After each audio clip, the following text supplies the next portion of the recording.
টানা বৃষ্টি ও পাহাড়ি ঢলে শেরপুরের বিভিন্ন নদীর পানি উপচে ও বাঁধ ভেঙে ভাসছে 4 উপজেলার নিম্নাঞ্চল।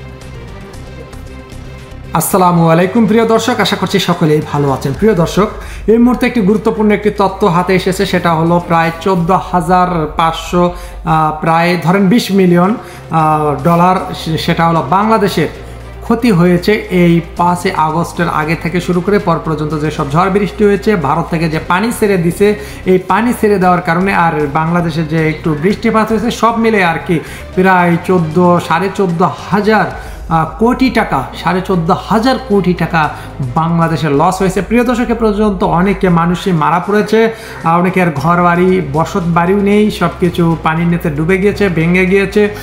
মানুষের যে আবাদি ফসল রয়েছে, গবাদি পশু রয়েছে, এই গবাদি পশু অনেকে মারা গিয়েছে, তারপরে রোগ আক্রান্ত হয়ে ক্ষয়ক্ষতি হয়েছে দর্শক। আর অনেকে যে থাকার বসত ভিটা, যে ঘর বাড়ি ছিল, নদীর পানির কারণে, বাঁধের পানি ছেড়ে দেওয়ার কারণে, এই ভাঙ্গনের ফলে অনেকের ফসল ক্ষতিগ্রস্ত হয়েছে। প্রিয় দর্শক, গত এক সপ্তাহ ধরে উত্তরবঙ্গে কিন্তু প্রচুর পরিমাণে বৃষ্টিপাত হচ্ছে।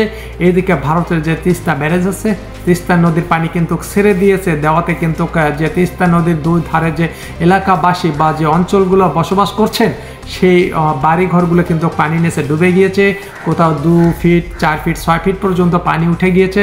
অনেকে রান্না করতে পারছে না। তারপর যে তাদের হাজার হাজার একর জুড়ে যে চরের জমি রয়েছে, কালাই, বাদাম, বিভিন্ন ধরনের যে ফসল শাকসবজি তারা চাষাবাদ করেছেন, সেগুলো কিন্তু পানির কারণে নষ্ট হয়ে গিয়েছে। প্রিয় দর্শক, কৃষক কিন্তু এই মুহূর্তে অনেকটাই ক্ষতিগ্রস্ত হয়েছে এবং সেটা কিন্তু তারা পুষে নিতে পারবে না।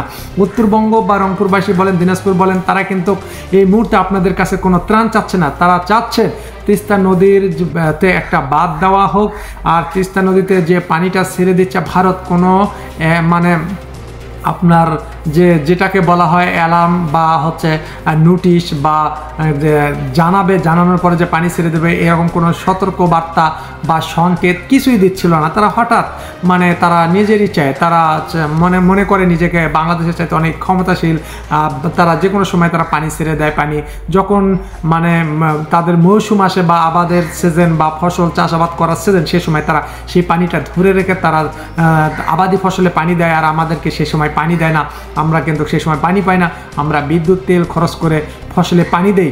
আর যে সময় আমাদের পানির প্রয়োজন নেই, বৃষ্টিপাতে অনেক পানি হয়, সে সময়টা তারা কি করে, তাদের যে বাঁধগুলো রয়েছে সে বাঁধগুলো ছেড়ে দেয়, আর নিমিষেই তিস্তা নদীতে পানি এসে দুই ধারে যে এলাকাবাসী বসবাস করে সেগুলো পানির নিচে ডুবে যায়। তো দর্শক, শুধু বাড়ি না, এলাকাবাসী জনগণ পানিবন্দী হয়ে পড়ে, খাদ্যর সমস্যা দেখা দেয়, তারপরে অনেক মানুষের ডায়রিয়া আক্রান্ত হয়, আরও বাংলাদেশের হাজার হাজার কোটি টাকা সে সময় লস হয়ে যায়। প্রিয় দর্শক, এই লসটা বা এই ক্ষতিটা, এটা কিন্তু বাংলাদেশের প্রত্যেকটি জনগণের ঘাটতি। আর এই ক্ষতিটা বা এই ক্ষতি পূরণ করতে মানুষের অনেকটা সময় লেগে যায়, অর্থনৈতিক মেরুদণ্ড সোজা করতে অনেকটা সময় লেগে যায়, আর অভাব অনটন লেগেই থাকে।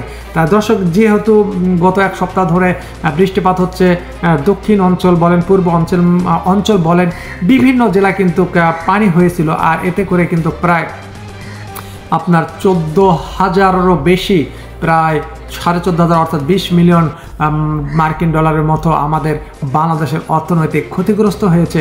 জানি না এই ক্ষতি পুড়িয়ে তুলতে কত বছর সময় লেগে যাবে, যেহেতু অর্থনৈতিক মেরুদণ্ড বাংলাদেশের একেবারেই শোচনীয়। দর্শকরা, যখন আওয়ামী লীগ সরকার ছিল, সেই সময়টা থেকে বাংলাদেশের যে অর্থনৈতিক একটা অবস্থা ছিল, তারা কিন্তু প্রায় 17,35,000 অর্থাৎ বাংলাদেশের 1 লক্ষ, সব মিলে 18,35,000 কোটি টাকা বাংলাদেশ থেকে পাচার করা হয় তাদের অ্যাকাউন্ট, অনেকে বলছে ফ্রিজ করার জন্য, কারণ তারা বিভিন্ন অ্যাকাউন্টে টাকাগুলো সরিয়ে ফেলছে। আর বাংলাদেশ কিন্তু অনেকটাই ঋণের মধ্যে রয়েছেন এবং ঋণের বোঝা রয়েছেন। এতে করে বাংলাদেশ কিন্তু ক্ষতির মুখে রয়েছে।